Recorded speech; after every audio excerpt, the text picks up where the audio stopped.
Hey guys, so today we're going to be checking out RDN's request from the SCP request line, and that would be everybody knows this is done by SCP Orientation. Well, not everybody, everyone. I'm an idiot. You guys have come to expect this from me. Let's get into it. I've seen a few by SCP Orientation, but I honestly can't remember the last time I watched something by them. Let's get into it.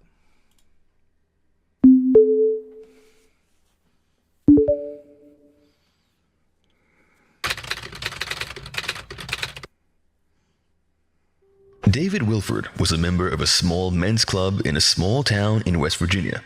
Well, they called it a men's club.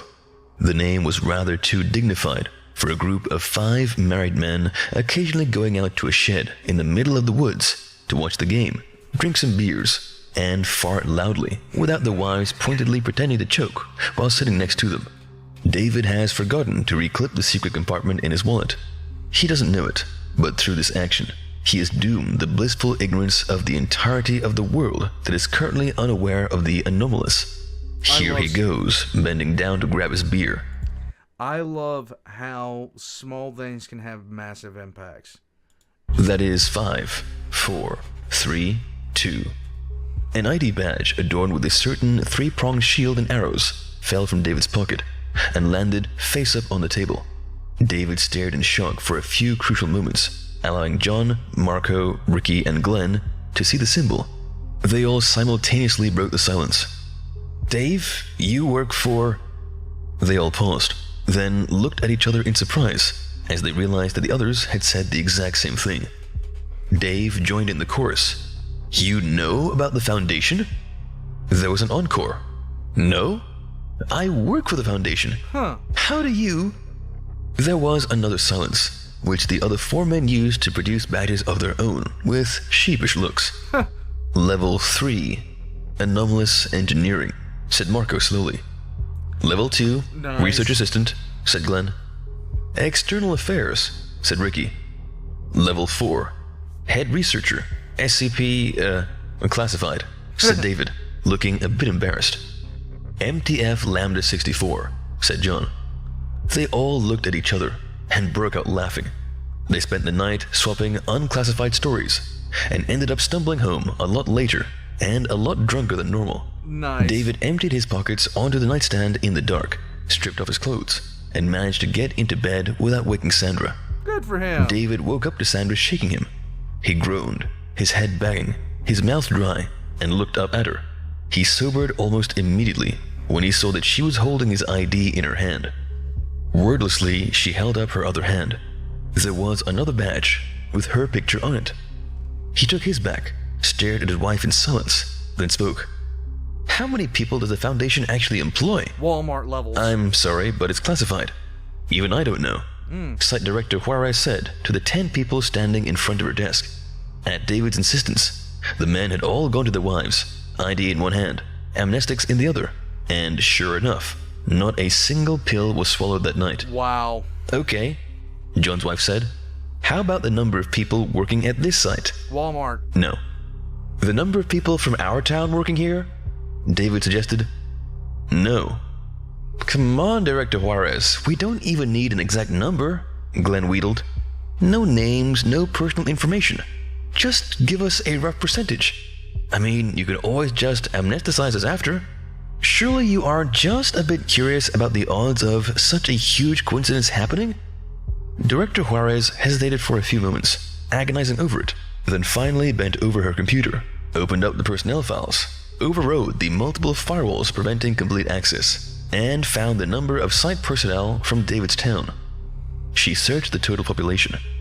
She opened her calculator and divided the first number by the second, multiplied the answer by 100, then stared at the results. Eventually, the group sidled around her desk and looked at the number she'd come up with. 74.6943888. Lovely. Dr. Juarez said, "How many people does the Foundation employ?" "Tell the director that that information is classified, as she well knows," 058 spoke into her phone. She put it down and turned to the other council members. "What do you mean we don't know?" "Well, you know the way we work, 8, said 054. "Too much knowledge is dangerous. even to us. Besides, with our turnover numbers, an exact number has never been feasible. Well, I want one, just to satisfy my curiosity. 3, do you have it yet? I have it, came the voice from the computer. It's, well, the number came up on the screen. The rest of the O5 Council stared. 3,496,974,222. 055 broke the silence. Is there anybody out there who isn't aware of anomalies on some level? I don't know, said 058, her mouth tight, but I intend to find out. The patrons of the library, and indeed anybody who held a library card, whether they were there or not, looked up as an eldritch voice boomed in their heads. Will all patrons from Earth Timeline B173 briefly halt and raise their hands for a survey from the head librarian? The head librarian pushed his glasses up and glanced at the letter in front of him. Then he raised his tail and began to point and count. Let's see now. 1, 2, 3... As he reached the tens of thousands, seeing how many people were left, he wished that he had fingers to count on. Jack Dawkins, also known as the Critic, looked at the display in front of him, then back at the facts in his hand. And that's all of them? The artist in front of him said, Yes, Critic. Every dot on the map represents an active and artist in the world. I based it off of that work you did back in 09 when you were... Yes, I can see that. The critic's tone made it clear that he was not pleased with derivatives of his work being made. Lovely. The artist hesitated. What if... When you press this button, in theory, it should kill or at least incapacitate every artist that doesn't have our Damn it! The critic shouted. How many times have I said not to f***ing do that? What is the f***ing point of making work that kills anyone who looks at it? The whole damn point of art is to send a message. How the hell can your audience get anything from a piece when it rips their heads off and shoves it in their asses or some shit? That's not art. It's f***ing bullshit. After a few moments, the artist quavered. So I should make it so the button gets rid of people whose art killed people? What? The critic's face went blank for a second. Then he laid his head in his hands. No, I have a very bad feeling that the people who are left would number in the double digits. I'd rather live in ignorance. Just wrap that number up in a non-lethal meme and send it on. The numbers came in. An exquisite envelope made from some rare tree arrived from Marshall, Carter, and Dark. An automation arrived with an envelope and a request for $10,000. The Church of the Broken God sent 3 messages.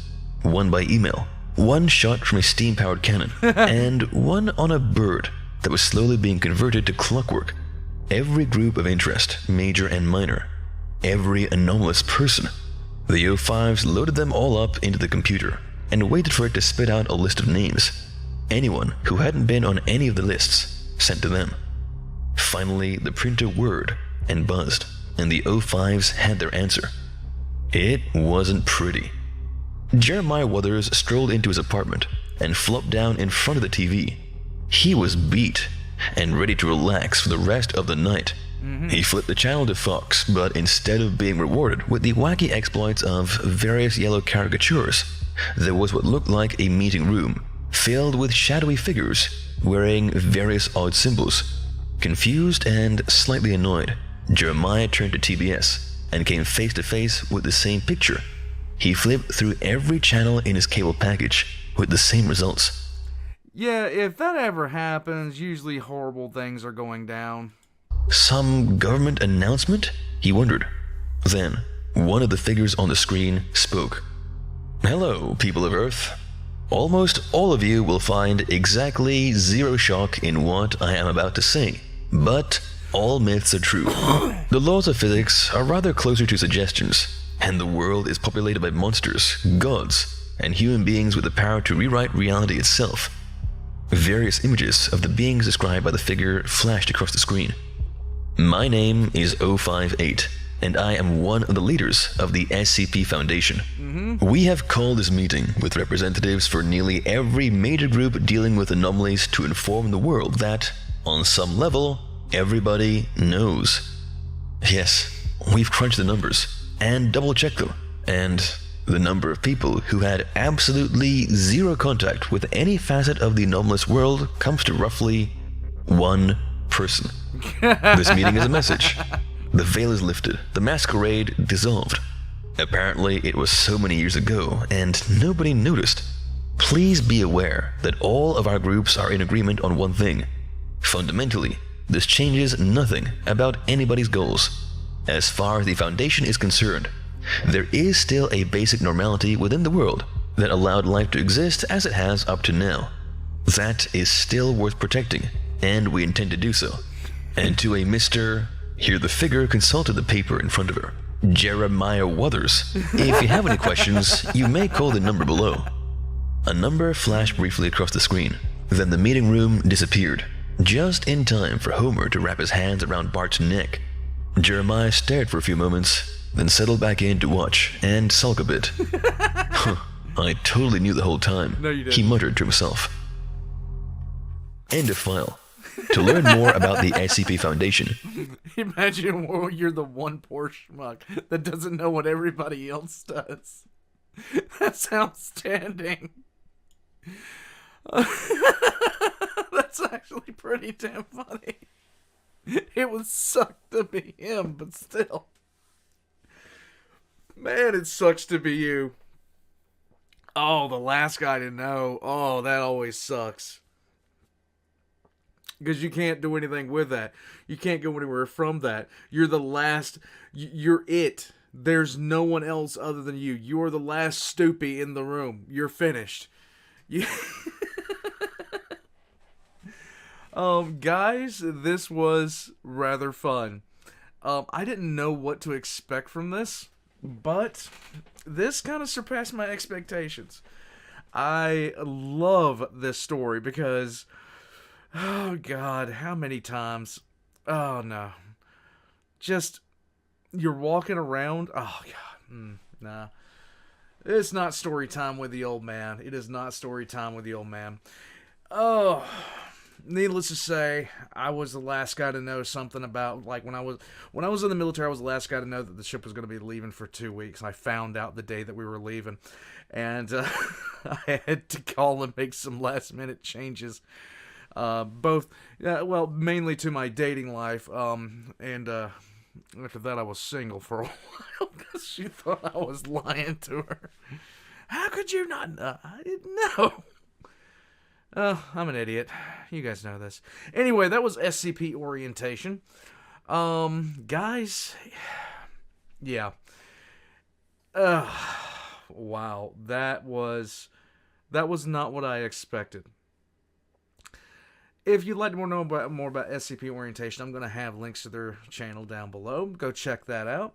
And if you'd like to help out this channel, that subscribe button helps out a good deal. The like button does as well, and leaving a comment works really well. And if you'd like to support the channel through other means, of course, there's merch and Patreon down below. Guys, I have finished the Yarg video. It'll be out on Wednesday. Until then, I will catch you guys next time. Everyone but you knows.